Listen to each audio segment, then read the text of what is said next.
Deputado, como é que o senhor se chama? Pedro Oliveira Cunha Lima, Filho de Cássio Rodrigues da Cunha Lima e Silvia Almeida de Oliveira, cidade onde nasceu, Campina Grande, Paraíba, data de nascimento, 15/8/88, profissão, advogado, filiação partidária. PSDB. Sempre PSDB ou já teve outro partido? Até aqui, sempre PSDB. Esse até aqui a gente vai explorar lá na frente. Fique à vontade. Quem é Pedro Cunha Lima? Eu busco ser um produto, um fruto do meu tempo. Alguém que gosta de estar conectado às novas ideias, que gosta de questionar o que está posto. Hoje exerço um mandato de deputado federal, estou num segundo mandato de deputado federal, mas a rigor, na minha formação, não passava pela minha cabeça, não tinha como meta ingressar na vida pública. Minha mãe sempre me puxou, me distanciou da política, mas estou aqui, estou exercendo essa função e a partir do momento que mergulhei nesse espaço coletivo, busco servir, busco ser útil, percebo que a classe política de modo geral tem uma dívida muito grande com a sociedade, percebo que o poder público ele serve muitas vezes para criar barreiras ao combate às desigualdades. Muitas autoridades, ao invés de combater a desigualdade, faz parte dela e gosto de me colocar no lugar de inquietação a uma forma de funcionamento. Gosto de questionar as coisas, detesto ouvir que isso aqui não dá para mudar. Tenho criticado, por exemplo, o orçamento da Assembleia, um orçamento indecente, fora de lugar, de quase 400 milhões de reais. Critico desde sempre o orçamento da Câmara dos Deputados, de quase 7 bilhões de reais, e detesto ouvir que isso não dá para mudar, porque eu procuro empurrar um pouco mais a história, acelerar o processo de transformação, para que a gente possa ter uma revisão desse formato que não nos atende. Gosto de ser um produto da minha geração. Deputado, como foi a sua infância? Fale um pouco como foi o crescer, em que lugar, suas lembranças. Infância, Heloísa, privilegiadíssima. Eu tenho consciência de que eu nasci numa família muito privilegiada. Sempre tive acesso a uma boa educação, sempre tive uma cama boa para dormir, sempre que adoeci fui ao médico, tive remédio. Quando eu quis aprender a tocar um violão, ganhei um violão de aniversário.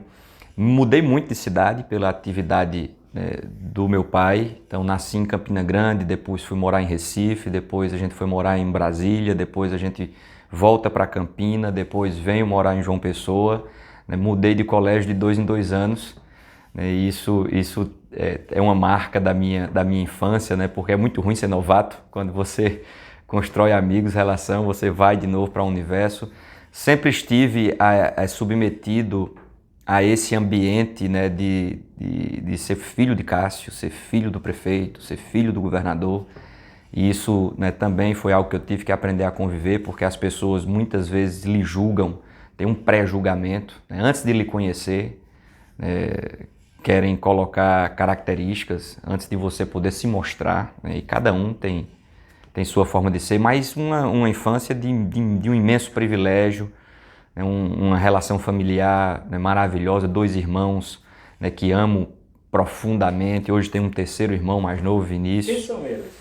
Diogo, meu irmão mais velho, Marcela, a do meio, e eu, hoje Vinícius, o caçulinha. E Cássio Cunha Lima gostava mais de quem? Tem que perguntar a ele. Como eu estou aqui, eu posso puxar mais pelo lado, mas não, a gente sempre teve uma relação muito boa entre todos e enfim, é difícil dizer quem é o preferido. Dessas cidades que o senhor morou, o senhor citou várias, qual é que toca mais o seu coração? Quando chega, você diz, estou chegando na cidade que eu amo. Eu moro em João Pessoa há bastante tempo. Quando meu pai assumiu o governo, nós viemos para João Pessoa, estou falando de 2003. Então já se vão aí 17, 19 anos. Já é algum tempo. Mas para um campinense, Campina Grande, é impossível para um campinense não ter uma relação com a cidade muito intensa.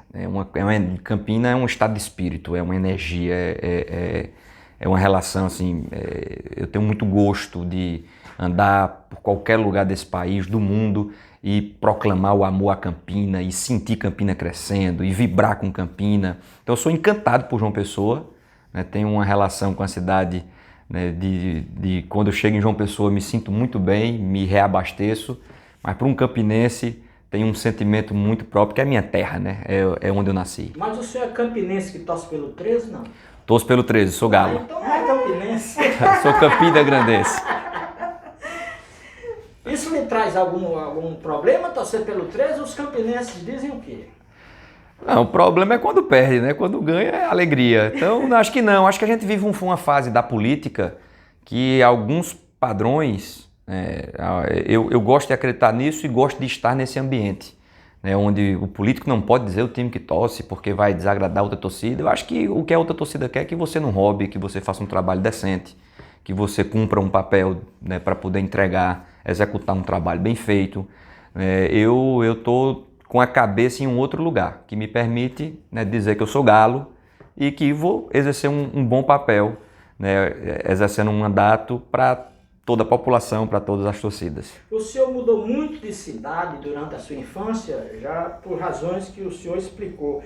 Isso dificultou consolidar amizades de infância, ou o senhor tem boas amizades de infância, ou não foi fácil? Quem são as suas melhores amizades de infância? As pessoas que eu conheci em Brasília e em Recife da infância, essas, né, eu não tive como manter contato. Eu era mais novo também. Mas entre Campina e João Pessoa não. Tenho amigos em Campina, amigos, né, desde da segunda série, que foi quando eu voltei para lá, de Brasília. E tenho amigos de João Pessoa que eu conheci por aqui. Né, tenho alguns bons amigos, né? Aqui, se eu fosse citar, é algo na minha vida que eu zelo, prezo, valorizo demais, porque na vida todo mundo passa por bons momentos, por maus momentos, mas a gente, quando tem família e amigo, a gente toca o barco, segue em frente, e eu posso dizer que eu tenho grandes amigos, pessoas que realmente, né, é muito bom ter por perto. Antes do senhor entrar na política, o senhor pensava em ser o quê? Sempre foi ser político? Não, pelo contrário, né? Como minha mãe, de fato, sempre, né, nos puxou para fora desse ambiente político. Eu cresci sem acompanhar a política mais de perto, para ser muito sincero. Eu sempre quis ser professor. Eu tenho uma professora que diz que as duas coisas mais difíceis da vida é você achar a sua vocação e o seu amor. E a minha vocação eu achei muito cedo, né? A minha vocação, porque eu chegava, quando eu tinha já 12, 13 anos, até antes, 11 anos, eu chegava em casa querendo ensinar o que eu tinha aprendido, né? Encontrava com minha mãe e queria ensinar o que eu tinha aprendido em sala de aula. Sempre fui apaixonado, alucinado, de modo tal que eu até tinha uma coisa de: será que eu vou me frustrar? Porque a expectativa é tão grande, que será que quando eu me tornar professor e pude exercer, né, o magistério, terminei a faculdade e fui fazer o mestrado já determinado a estar em sala de aula. Mestrado em quê? Em Direito Constitucional, na Universidade de Coimbra. E aí eu pude estar em sala de aula, né, lecionei por um ano e foi uma experiência extraordinária. Eu de fato vi que é uma paixão. Então não tinha no meu roteiro, na minha rota, eu não persegui, né, disputar a eleição e entrar para a política. Foi algo que aconteceu muito mais fruto de uma circunstância, mas a sala de aula, a academia, a pesquisa, a troca de ideias, né, esse ambiente realmente me abastece muito. Por que a dona Silvia não queria os filhos políticos? Seria uma frustração dela por ser casada, não com Cássio Cunha Lima, mas com um homem público que não estava muito presente, tinha muitos compromissos? A política é uma atividade que lhe exige por inteiro, né? Quem decide entrar para a vida pública tem que ter a consciência de que se coloca em um lugar onde todos podem cobrar de você, onde você assume uma responsabilidade com um coletivo. Você não basta cuidar do seu, né? Você tem que cuidar do todo. E isso exige, né? E de fato, né, eu tive uma infância onde meu pai, né, por razões de trabalho, por muitas vezes, né, não conseguia participar né, do convívio familiar. Hoje eu entendo e até admiro, né, tenho um orgulho da entrega, do nível de comprometimento que ele sempre teve. Mas antes do senhor entender, intimamente havia alguma queixa como filho? Não, eu não digo queixa, né? Lógico que tem hora que você sente uma falta, mas de minha parte eu nunca tive, assim, eu desde cedo tive que lidar com isso, né? E hoje eu entendo melhor, né, tudo. Mas não tive, eu sempre tive um bom pai, apesar de estar sempre, né, mergulhado no trabalho, mas sempre presente, nas horas que eu precisei, ele sempre esteve junto e até hoje, né, é um grande amigo, um grande parceiro. Qual foi o seu melhor momento inesquecível ao lado de Cássio Cunha Lima? Vários. Nesse momento você disse, esse é meu pai. Tenho vários momentos, né? Onde marca muito é quando você está precisando de um amparo e ele está junto, né? Seja por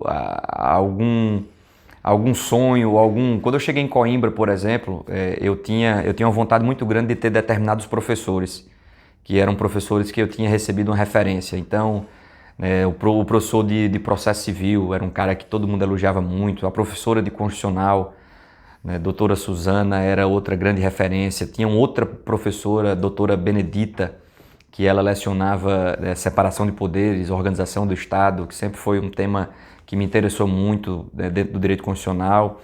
E por uma razão do destino, eu tive a infelicidade de não conseguir encaixar nenhum desses e fiquei naturalmente muito frustrado ali. Aí nessas horas você tem um pai que chega para lhe botar para cima, para dizer não, você vai ter uma experiência extraordinária, né? Aquele pai que às vezes que na Câmara dos Deputados, né, na denúncia de Michel Temer, quando a gente estava num processo muito quente de afastar ou não o presidente Michel Temer para que ele respondesse aquela denúncia, e você faz uma participação ali na CCJ e quando você chega em casa tem um pai vibrando por você. Essa cena da vibração dele é uma cena que me marca, entre outras tantas vibrações. Eu sempre tive um pai que, né, vibrou muito com minhas conquistas, me estimulou muito, né, para eu seguir em frente, né? Tenho boas lembranças do pai e da mãe. Terá sido nesse momento em que Cássio Cunha Lima disse, eu não disse a você que sua vocação é política?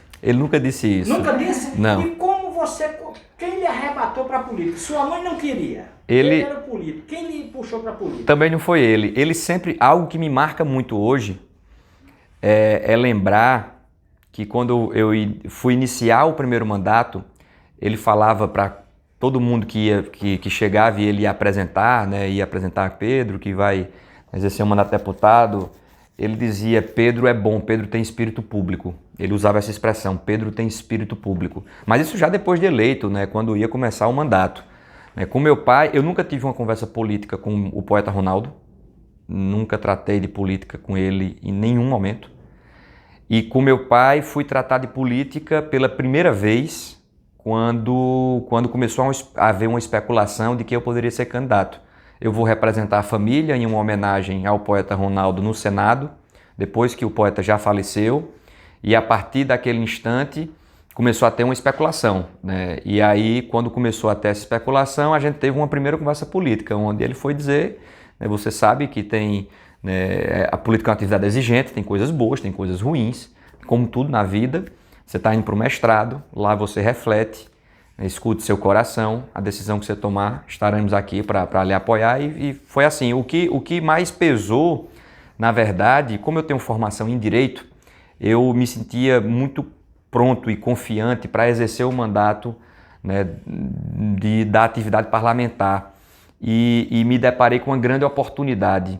Qual é a oportunidade? Eu comecei a enxergar que muita gente, para poder se eleger deputado, faz uma série de coisas, né, se compromete com uma série de coisas dentro desse sistema podre, né, que paralisa o nosso desenvolvimento e já entra lá todo amarrado.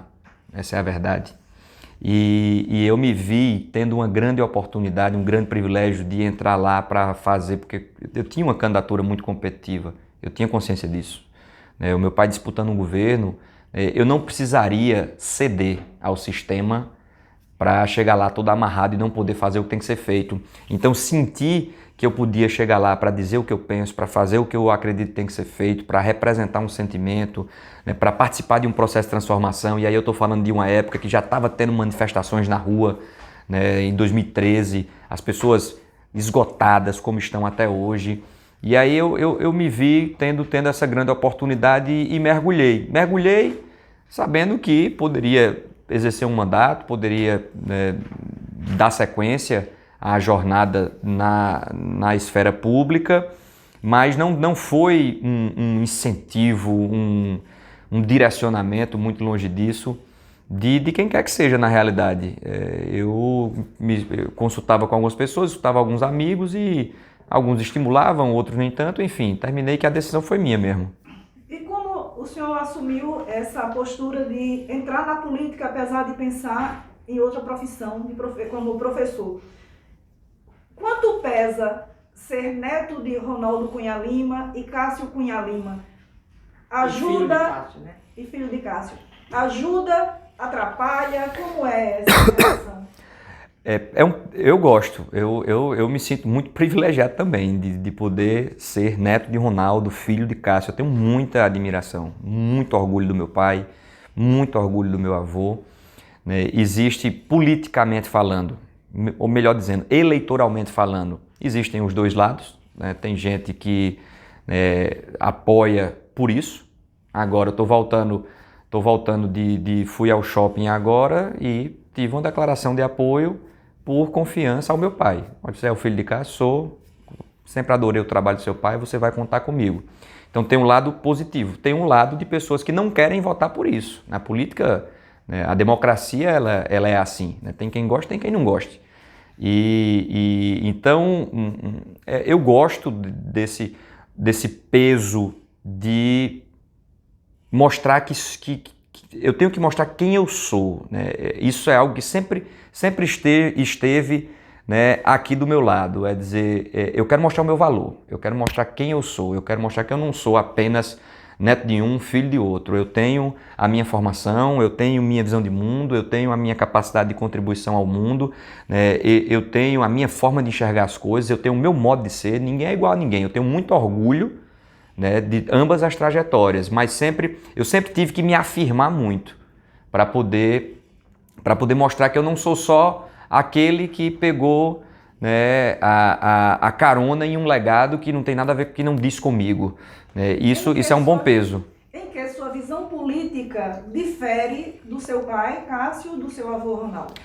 Eu sou fruto de uma nova geração, de fato. A sociedade ela muda, né? A civilização humana ela vai mudando.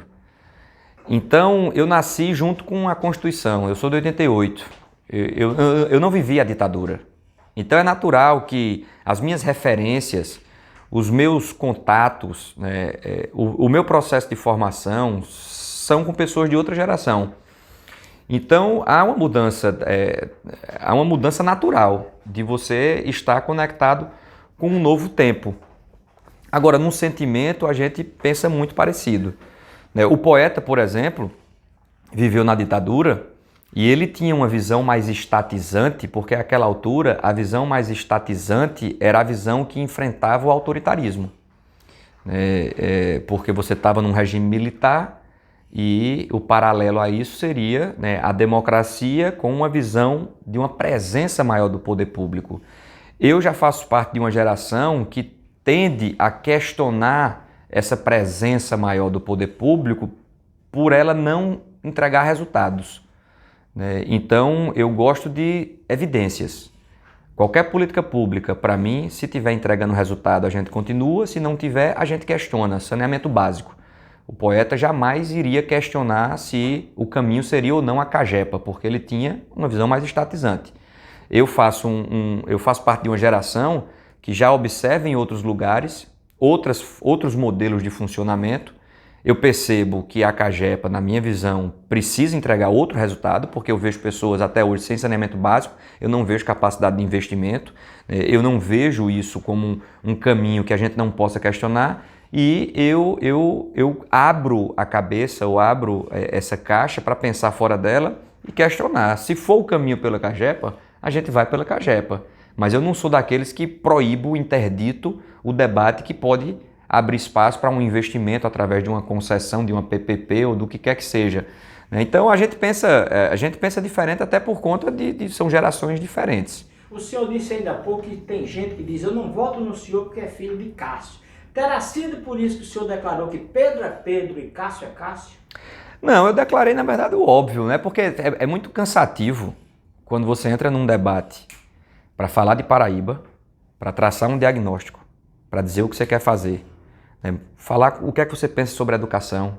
A gente tem que falar de formação de professor, de abrir vaga de creche, de implementar a Base Nacional Comum Curricular, de avaliar o professor, né? De mudar a maneira de escolher o diretor da escola. Quando a gente fala de segurança pública, a gente tem que acabar com esse tratamento com um policial que coloca ele no pior salário do país. Tem que ter inteligência, tem que ter tecnologia. Quando a gente fala de eficiência administrativa, tem que inovar, tem que ter uma ruptura mais radical com essa mentalidade arcaica, velha, primitiva na minha visão, né? De todo esse aparato de um governo do estado que gasta mais de 200 milhões de reais para alugar carro, para dar um Creta, um Cerato, um 4x4 para o secretário adjunto, e paga o celular de fulano. Eu exerço um mandato de deputado federal. Nem por isso eu boto o povo para pagar meu celular. Meu celular quem paga sou eu. Assim como quem está nos acompanhando aqui, né, acredito que todo mundo, cada um se vira para pagar seu celular. Então eu gosto de tratar os temas, né, naquilo que importa. E é muito ruim quando você quer falar de todas essas coisas e mais um pouco: energia solar, como gerar emprego, como capacitar pessoas, como investir na caprinocultura, né, como ter políticas públicas de desenvolvimento do sertão, do Cariri, do Brejo e tal. E é muito chato quando você fica falando disso. Sim, mas na época de Cássio, sim, mas na época de Ronaldo, sim, mas na época de Cássio. Eu digo: galera, Cássio é Cássio, Pedro é Pedro, Ronaldo é Ronaldo. Foi nesse momento que eu disse: vamos ter um debate, né, um pouquinho mais condizente com o que as pessoas estão querendo, né? E eu gosto de botar, eu já quebrei um retrovisor, não me interessa ficar estudando o passado, me interessa analisar o presente, saber o que é que a gente vai ter que executar e entregar para a população para ver a Paraíba saindo desse lugar de pouco avanço, né? A Paraíba ocupa posições, né, no ambiente de se fazer negócios, doing business. Paraíba está em 17º lugar, no ranking da transparência da CGU, em 24º lugar, no ranking da transparência do Ministério Público Federal, 24º lugar. Né? Então eu quero debater essas coisas, né? Quero mostrar quem eu sou, quero mostrar quais são as minhas ideias, quero mostrar como vai ser o nosso governo e tenho um verdadeiro cansaço de ficar nesse debate. Sim, mas não sei aonde, lá na década de 90, não sei o quê. Aí eu disse essa frase. Deputado, eu queria trazer à baila aqui 2 fatos históricos, políticos da sua família, que eu queria saber como o senhor reagiu, como o senhor viu, como a sua família viveu esses 2 momentos. Uma foi quando o governador Ronaldo Cunha Lima atirou em Buriti. O que foi que aconteceu dentro de casa? Como foi o clima dentro de casa? E o outro momento foi da cassação do seu pai, que era governador e terminou perdendo o mandato. Como foi isso daí dentro de casa? O episódio com o poeta, eu de fato era muito novo. Eu não sei se você me ajuda na data, no começo dos anos 90, acredito. 93. 93, eu tinha, portanto, 4 ou 5 anos. Então eu não tenho tanta memória. Eu escuto hoje como foi da época a partir de uma perspectiva não minha, porque eu era realmente muito novo. Na cassação não, na cassação eu já tinha meus 18 anos, talvez, 19 anos. E o que eu lembro é uma confiança muito grande no direito. Àquela altura eu percebo que se fazia um esforço, inclusive, para acelerar o processo. Pode deixar o processo andar. O direito é bom. Governador nenhum pode ser cassado por isso. Porque geralmente quando você tem um processo desse, você tenta retardar, né? É a cultura jurídica do país. Você não quer que seja julgado. E eu lembro meu pai na época não, muito confiante no direito. Não, o direito é muito bom, não tem como ser cassado por isso, pode tocar. E eu lembro ele muito firme. A gente nunca baixou a cabeça. Eu nunca entrei em sala de aula de cabeça baixa por isso, nunca andei na rua de cabeça baixa por isso, porque no processo, ao contrário do que muitos pregam até hoje, e ao contrário do que boa parte da imprensa fez e faz até hoje, e muitas vezes faz por um direcionamento econômico, contratado, paga-se para se construir essas narrativas e para se bombardear, mas no processo não se toca em nenhum momento em qualquer ato de corrupção. Na cassação não existe, sequer no processo, nenhuma linha sobre corrupção, sobre desvio, sobre alguém que foi flagrado fazendo alguma coisa às escuras. Na verdade, o processo de cassação foi um programa de governo que foi interrompido no pleito eleitoral, durante a eleição foi interrompido, ao contrário de outros que vieram depois, como o Empreender e tal, e que se entendeu que aquele programa, mesmo tendo sido interrompido, interferiu, né, no resultado final. O negócio é tão esdrúxulo que uma das cassações foi por conta de uma publicação no jornal A União. Né? Então, assim, é demais, né? A gente sabe como é esse jogo. Aí eu quero lhe perguntar o seguinte, o senhor é um operador do direito, é um homem do direito, teve o privilégio de estudar em Coimbra. Como é que o senhor se sente como esse homem do direito, percebendo que seu pai foi injustamente cassado? O direito lhe diminui, o senhor percebe o direito uma coisa menor a partir daí? Lhe tem uma frustração por conta disso? Tem uma frustração grande. A maneira como o judiciário, em parte, funciona no Brasil, assim como a maneira como a Câmara dos Deputados funciona, o Senado funciona, em parte, desestimula muito, porque muito do que acontece não é direito. Isso não é direito. Isso é um jogo de carta marcada. Então, muitas vezes não é a petição, não é a sustentação, não é o argumento jurídico. Muitas vezes é o contato. Aqui eu não estou dizendo nada, né, que seja surpresa para ninguém. Então, eu tenho formação em Direito, fiz mestrado em Direito Constitucional, mas tenho sim uma frustração de não ver o direito funcionando. Essa quantidade de impunidade no Brasil é algo que desestimula, sim. Em que momento o senhor resolveu ser governador da Paraíba? Eu não tenho esse de você governador da Paraíba, não é sobre ser algo. Vou tentar. Né? Não, assim, eu vou explicar melhor. Tem uma frase que não é minha, mas eu me conecto muito com ela. Não é sobre ser algo, é sobre fazer alguma coisa, é sobre cumprir um propósito, é perseguir um propósito. Então, a rigor, Wellington, eu nunca tive essa meta de ser candidato de qualquer custo e construir uma candidatura porque eu quero disputar essa eleição. Não. Foi uma construção que foi acontecendo. Em dado momento eu me senti, de algum modo, convocado a cumprir um papel. E aí você começa a se estimular a fazer algo para colocar a Paraíba em outro patamar. Transparência, por exemplo. Eu tenho muita vontade, né, de assumir o governo para poder entregar a chave do portal da transparência para um pessoal da UFCG de computação, porque eles sabem fazer bem feito e serão parceiros, sequer custo, acredito que vai ter para o governo do estado, para que a Paraíba seja o estado referência em seja um governo aberto de fato. Que as pessoas não entrem num portal, como acontece hoje, e não consigam passar 10 minutos porque o site de transparência do governo do estado é bugado. Ele é feito para lhe esconder a informação, porque o governo sequer pode se mostrar. Porque se ele se mostrar, a revolta é grande, porque tem muita coisa que é podre, e aí é melhor esconder. Então eu tenho vontade de ver a Paraíba, né, sendo destaque em transparência. Eu tenho uma ambição, um sonho de ver a Paraíba sendo a melhor educação pública do país. Me inquieta por que o Ceará está dando certo em educação. Por que Pernambuco avança? Eu não gosto de ficar para trás do Ceará. Eu não gosto. Eu quero lhe fazer uma pergunta. Por que o senhor não perguntou a Cássio Cunha Lima, que foi o vereador tanto tempo, por que o senhor não fez isso? Na verdade, de novo, eu quero... Para lhe fortalecer a sua experiência. Depois, por que o senhor não fez isso? Ele fez muita coisa. Ele universalizou o ensino fundamental, por exemplo. Eu poderia aqui dizer como ele pegou o Estado, um Estado quebrado, devendo a servidor, e o que ele teve que fazer, o ajuste, o que ele fez e tal. No começo dessa caminhada, alguém me mandou um documento de mais de 50 páginas, que é um resumo do governo Cássio. Olha, estude, porque você vai precisar desse conteúdo. E aí eu disse, olha, eu não quero gastar meu tempo, meu foco, minha energia, minha concentração no passado. Eu já quebrei um retrovisor. Então, a rigor, não me importa o que foi feito lá atrás, né? Nem por Ricardo, nem por Cássio, nem por Maranhão, nem por ninguém.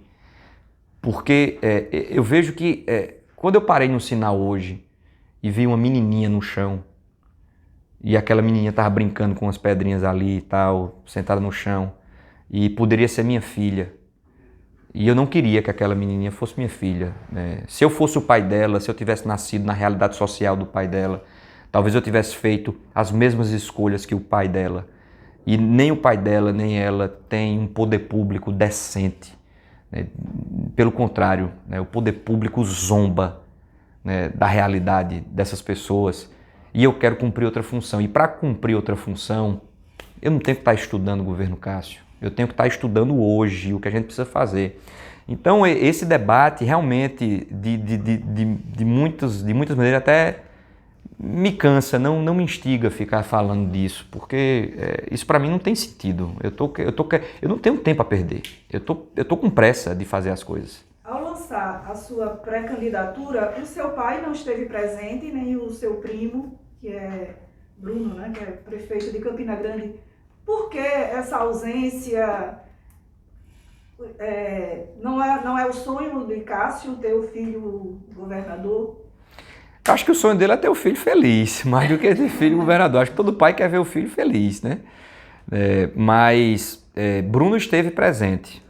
Bruno hoje... Romero não esteve. Romero não esteve, mas Bruno esteve. Hoje ele é prefeito de Campina. É um apoio político, né, que tem esse peso, tem essa relevância. Meu pai hoje vive de fato uma nova realidade, um novo ciclo. Com a derrota eleitoral das últimas eleições, ele teve que se reinventar. E ele está cumprindo hoje uma nova função, em um outro espaço, né? E as pessoas precisam compreender isso, né? Que ele não está mergulhado no dia a dia da política, né? Eu sei que ele fez isso por muito tempo, né? Eu sei que ele esteve presente nesse cenário, né, por muito tempo, mas hoje ele está cumprindo uma nova função. Então foi por essa razão, né? Ele não está de fato, vai contribuir demais, né? Está presente, está, mas naquele dia, naquela ocasião, não pôde participar. E também para mostrar que o candidato é Pedro. Mas ele vai estar na campanha? Estará, mas ele estará na campanha, mas a gente vai deixar muito claro desde sempre que o candidato é Pedro. Porque o candidato é Pedro. A gente faz isso. Você faz isso por quê? Porque é mais... Não, a gente faz isso porque o candidato sou eu. Né? Mas então, quando o Cássio era candidato a governador, Ronaldo foi importante. Todos são importantes. Né? Todos são importantes. Numa campanha desse tipo, cada um tem uma soma a dar.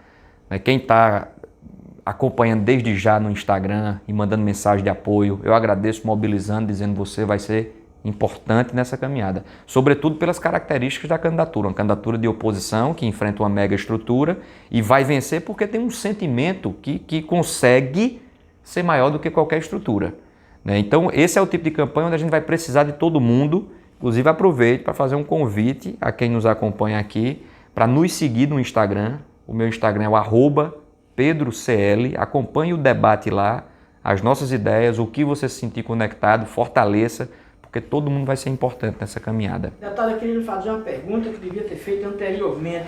O senhor, com essas novas ideias, o retrovisor quebrado, olhando para frente, quebrando as ideias do passado, o senhor não acha que está no partido errado, não?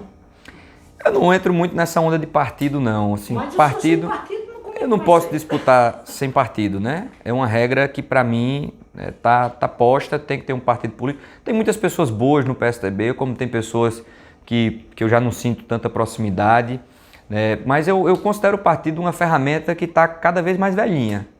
É uma ferramenta que... Antigamente a galera se juntava em partido porque era no partido onde você tinha uma ferramenta de reunir pessoas em torno de uma ideia. Era como um clube. Era como um clube de pensamento, né? Você tinha um pensamento de determinada direção, você ia para um partido. Hoje você não precisa de partido. Hoje a gente tem internet, rede social. Hoje as pessoas se conectam sem precisar de filiação partidária. Eu não conheço praticamente ninguém com 16 anos, com 18 anos, com 20 anos, que vai atrás de se filiar em partido. É um universo muito pequeno. Eu considero uma tecnologia, né, que não diz quem eu sou, o meu partido, nem diz, né, quem... Agora, me conecto com muita coisa do PSDB, com muita coisa histórica, né, o partido dos genéricos, né, o partido da Lei de Responsabilidade Fiscal, né, o partido que criou o Fundef, né, o Fundo de Manutenção e Desenvolvimento da Educação, do Ensino Fundamental inicialmente, né, e aí o PT cria o Fundeb, que foi um aprimoramento disso. E eu gosto de ver quando um partido aprimora o outro, e eu gosto de ideias de partido A, partido... Eu sou um cara, quem é de direita me acha de esquerda, quem é de esquerda me acha de direita, e eu adoro isso, porque eu realmente não me sinto encaixado nessa... As coisas para mim não são binárias, né? O mundo é mais complexo, né? Partidos não definem 100% alguém, na minha visão. Eu gosto de analisar o problema, eu gosto de ver o que é que tem gente fazendo que está dando certo, eu gosto de pegar coisas de um lado, coisas de outro, juntar, tornar mais eficiente, avaliar. Eu sou mais pragmático. O que está dando certo a gente continua, o que não está dando certo a gente interrompe. Eu gosto de arriscar novas maneiras, porque é uma insanidade você repetir tudo sempre igual e querer resultados diferentes. Então eu não acho. Qual seria o partido certo? O prefeito Bruno de Campina Grande já está fechado com o senhor, lhe apoia. Romero, o ex-prefeito, que é seu parente também, vai lhe apoiar? O senhor tem conversado com ele? Como é que está essa questão? Romero, eu tenho confiança que ele estará conosco. Agora, quem pode, tenho muito respeito por Romero, tenho amizade por Romero, sempre gostei de estar perto de Romero. Votei em Romero para deputado federal em 2012, acredito, né? E para prefeito e 2 vezes.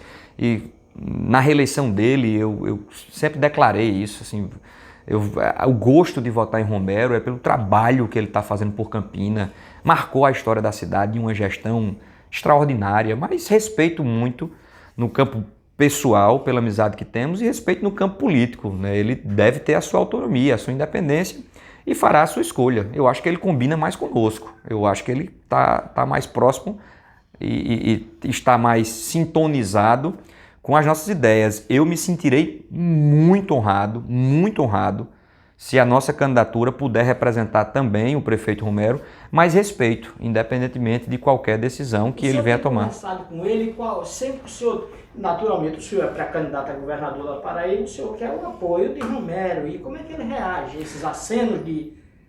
Quero o apoio dele, mas também respeito muito, né? Não gosto de ficar fazendo um movimento de pressionar demais, até porque Romero tem uma trajetória política, um tamanho político que inclusive impõe esse respeito. Ele exerce essa liderança. Eu disse para ele algumas vezes, né, que gostava de fazer parte, né, dessa caminhada coletiva ao lado dele, etc. e tal. Então a gente conversa, mas sem essa imposição, até porque o tempo é dele, a decisão é dele. Eu acho que cada um deve ter esse espaço respeitado também. O senhor já tem um esboço de um plano de governo? Já começou a pensar, se eu for governador, eu começo por aqui, vou até... Como é esse seu plano de governo? Já tem alguma coisa em mente? Essa é a pergunta que eu gosto. Esse é o tema. Claro que toda pergunta a gente segue a linha, lógico, né? A gente respeita também a liberdade. É que essa não tem retrovisor, né? Essa não tem retrovisor. Eu tenho já um plano em determinadas áreas e tenho investido muito, né, nessa seara para poder apresentar algo daqui para o início da campanha propriamente dita. A gente vai ter muita coisa elaborada. Eu estou conversando com muita gente boa desse país inteiro, né? Eu estou conversando com referências. Eu quero montar um time, não um time bom não, é um time ninja, né, para entregar a Paraíba o que ela merece, né, para a gente entrar na parte de cima da tabela, competir em cima e não ficar amargando essas posições, né, na parte de baixo da tabela. Então, em educação, Wellington, eu posso dizer que esse tempo na Câmara, né, de exercício de mandato me deu uma compreensão de educação pública, né, muito valiosa. A minha relação com o terceiro setor, o final do ano passado eu entrei para uma rede seleta, né, de líderes da Fundação Lehman, que me conecta com pessoas em educação de uma bagagem assim, de um valor imenso, né? Para você ter ideia, nessa rede de líderes da Fundação Lehman, dos 513 deputados, são apenas 6 que fazem parte dela. Então é 2%, né, de todo o colegiado.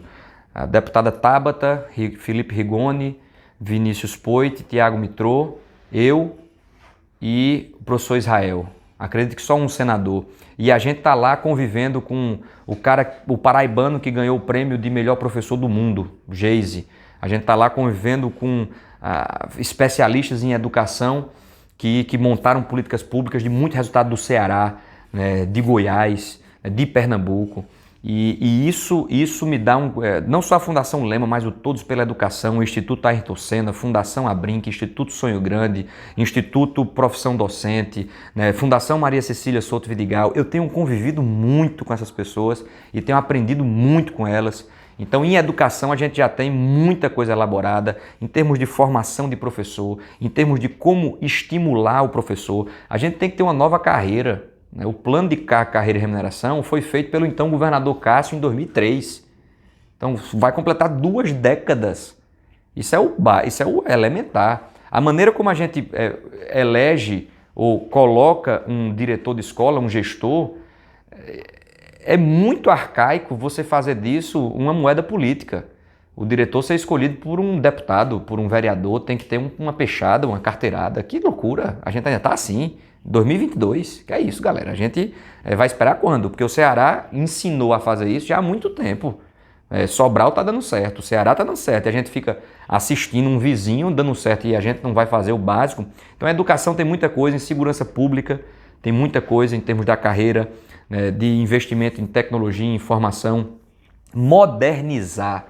Existe uma pegada, um tom muito forte na direção da inovação, de uma nova mentalidade, de ruptura com padrões, né? Reduzir essa estrutura da máquina pública. Hoje a gente tem 29 secretarias, não tem para que isso. Tem secretarias que se repetem só para entregar fatias do orçamento para partidos políticos, né? A gente entrega a secretaria para um partido como se fosse uma fazenda que você entrega de porteira fechada. Eu não estou acreditando que isso está acontecendo ainda hoje, né? Então, transparência, né? Inteligência artificial, tem muita coisa boa para a gente fazer acontecer. Eu não tenho dúvidas que a gente vai fazer um governo muito mais moderno, muito mais inovador, muito mais eficiente, né, muito mais conectado com o seu tempo do que isso que está aí. O que está acontecendo é realmente muito precário. A propósito disso que está aí, qual é a avaliação que o senhor faz do governo de João Azevedo, que o senhor vai combater naturalmente durante a campanha? Um governo que ele já começou errado, né? Ele reproduz 100% do secretariado do governo anterior, de Ricardo Coutinho, e no começo do governo já estoura a Operação Calvário, mostrando que o governo foi eleito com dinheiro desviado da saúde pública. Isso todo mundo sabe, e já é um governo que já nasce todo atrasado. Mas para além disso, né, em segurança pública não atende, massacrou o policial, né, e agora não consegue sequer entender o que o policial está sentindo, eleva o tom de uma maneira fora de lugar, porque tem que entender, não é brincadeira você receber o pior salário do Brasil, não é brincadeira você receber R$6 por hora extra. Se você ficar pedindo moeda no sinal, você vai fazer mais do que R$6 em uma hora. Então, vamos lá, né? Vamos entender o que está acontecendo. É um governo que não atende na educação. Eu tenho andado pelo estado, as escolas estaduais caindo aos pedaços. Em Brejo do Cruz, em Mato Grosso, uma escola em Cajadeiras, em Catolé do Rocha são 4.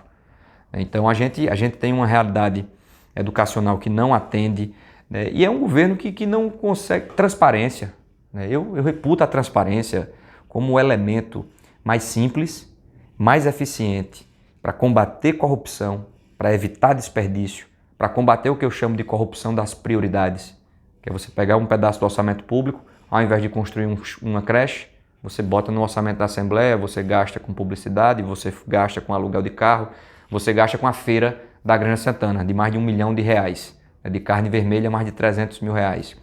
Então é um governo que não atende às exigências do seu tempo. Eu sempre torço muito que o Estado dê certo, não sou daqueles que fica querendo caos. Nesse negócio da segurança pública, tudo que eu queria é que sentassem à mesa, se resolvesse, para poder a gente ter contornar essa situação. Mas é um governo do 0 a 0, é um governo que não coloca a Paraíba para avançar, um governo que anda para trás em várias áreas, né? Infelizmente é um governo que não atende. Por exemplo, uma situação dessa que nós vivemos agora, que o pelo menos o grosso da polícia, os bem, os graduados foram atendidos, pelo que a gente vê, mas o grosso da polícia não. Como é que o senhor resolveria uma situação dessa? O grosso é quem efetivamente... É o cara que pega o bandido. Mais faz a segurança da ponta, Então, veja, tem a coisa da Bolsa de Desempenho, que é o cara que está na ativa, ele tem uma remuneração X, e se ele alcançar o direito, conquistar o direito de se aposentar e exercer esse direito, ele perde quase 50% do que recebe. E a maioria das famílias não aguenta perder esse percentual tão alto, né, de sua remuneração. Então, antes de qualquer coisa, tem que contornar isso. Agora, contornar isso como? Não é dizendo, vê a resposta do governador. Não, isso aí não fui eu que criei. Eu não entendi quando ele falou isso. Espera aí, não foi você. Você teve já 3 anos de mandato. Você não consertou ainda por quê? Quer dizer que você não conserta nada que está errado, porque tudo que... O que é que você está fazendo aí, então? Se não é para consertar esse tipo de coisa. Aí depois disse que quis dar um aumento, vê só, quis dar um aumento, mas a associação não quis o aumento, porque queria um aumento maior. Sim, mas você não está proibido de dar um aumento porque a associação queria mais, não. Se você quisesse ter dado aumento, você não pode usar isso como desculpa. Você não pode usar isso como um artifício retórico de tentar justificar porque não fez.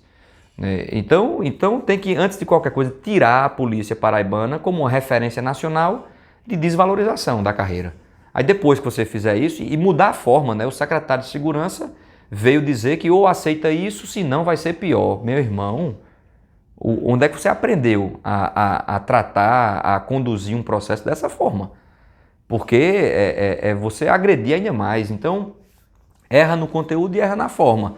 Né? Tem que sentar, não só com o policial, sentar com os servidores. Agora, né, o ano da eleição, ele está começando a tentar, né, apaziguar. E que bom que está tendo aumento, né, necessário, etc. e tal. Mas você tem que ter um servidor público que se sinta valorizado, que esteja se sentindo, né, bem atendido. Não é dar tudo que o servidor quer, não, do jeito que ele quer, na hora que ele quer, porque muitas vezes não é viável. Né? Você tem um orçamento que é limitado e você tem muita coisa por fazer e muitas vezes não dá para atender a pretensão 100%. Mas o servidor precisa sair de casa animado para entregar um bom serviço, né? Estimulado. E aí é isso que a gente quer trazer, não só para a segurança. Deputado, a penúltima pergunta, eu queria voltar um pouquinho ao início da entrevista. Eu lhe abordei sobre os melhores momentos com seu pai e tal. E eu queria que o senhor falasse também sobre os melhores momentos com Dona Silvia e sua mãe, que teve um papel extremamente relevante, embora seja uma pessoa muito discreta, teve um papel muito relevante na área do artesanato da Paraíba.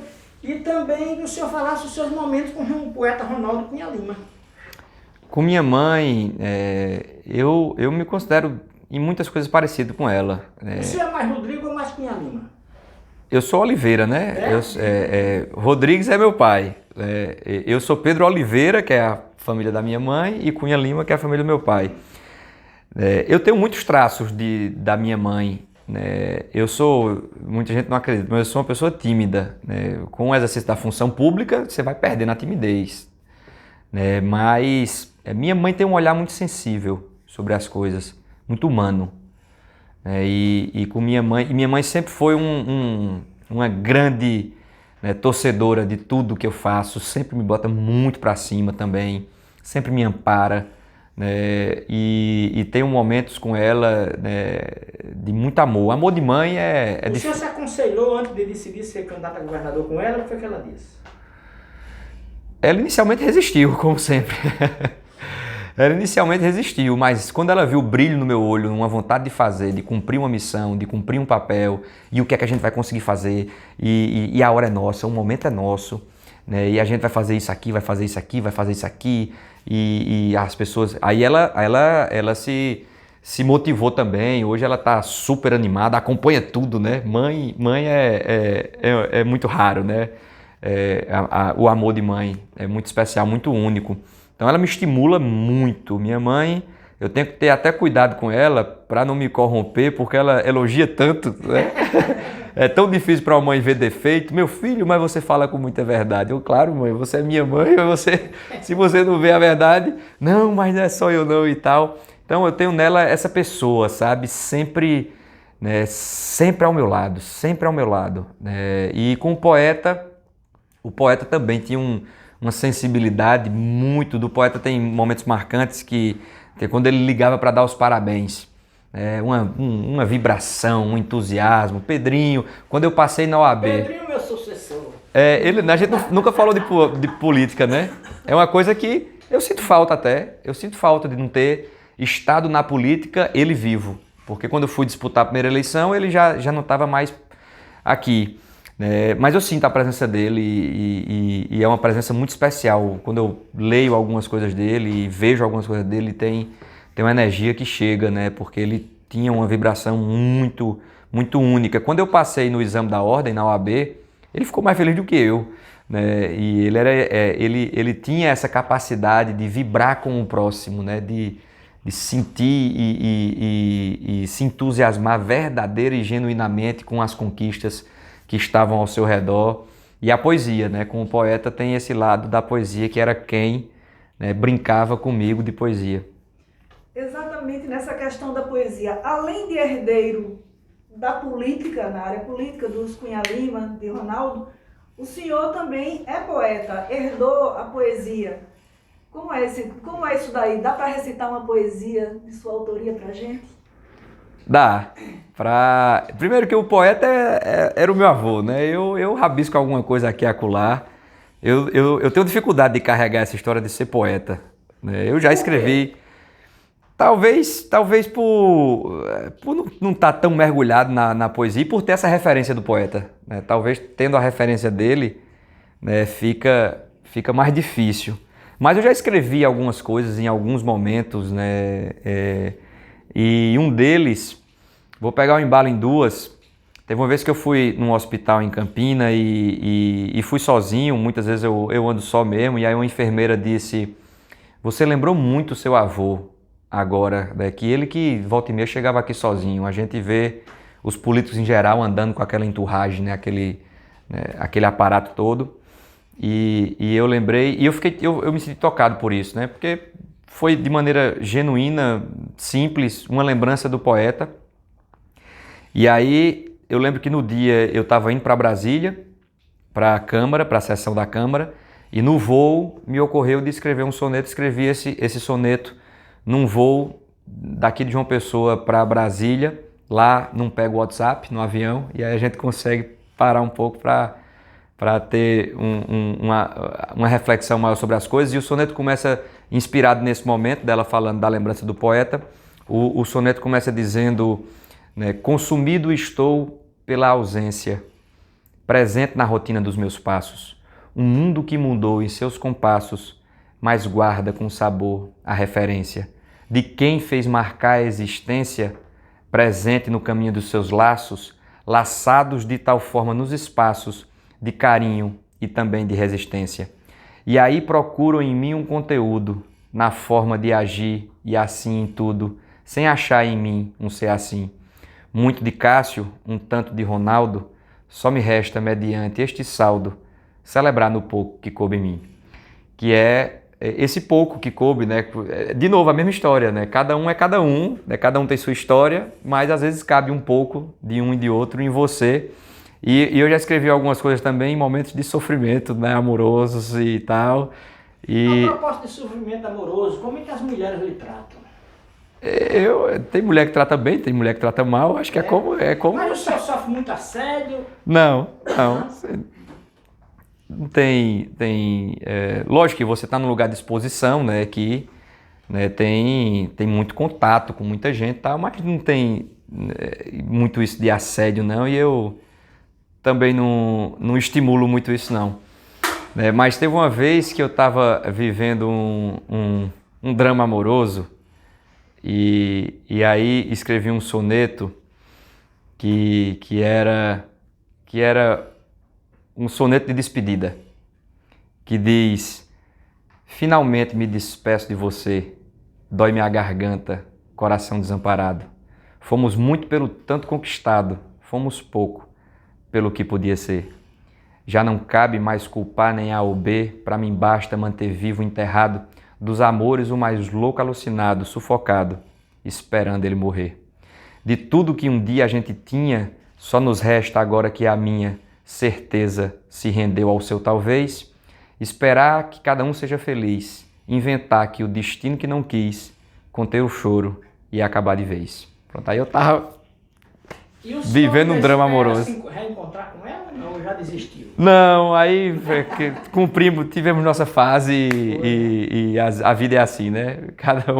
Cada um seguiu, tem um carinho muito especial, mas cada um seguiu um rumo. Deputado, eu e a Heloísa agradecemos, muito obrigado. Essa é a estreia do nosso blog. E para mim foi um privilégio entrevistá-lo. Desejo que o senhor tenha sucesso na sua carreira e, se for governador, se prepare que comigo o Cancampia, viu? É muito bom ter pessoas que cumprem essa função, que fazem o Cancampiar. Eu que agradeço a Mas você, é brincadeira, viu, deputado? a você, Wellington, a Heloísa. Muito bom poder estar nesse lugar de conversa, de exercício da democracia, nesse jornalismo bom, que trata os temas e fala sobre as coisas. Eu gosto da cobrança.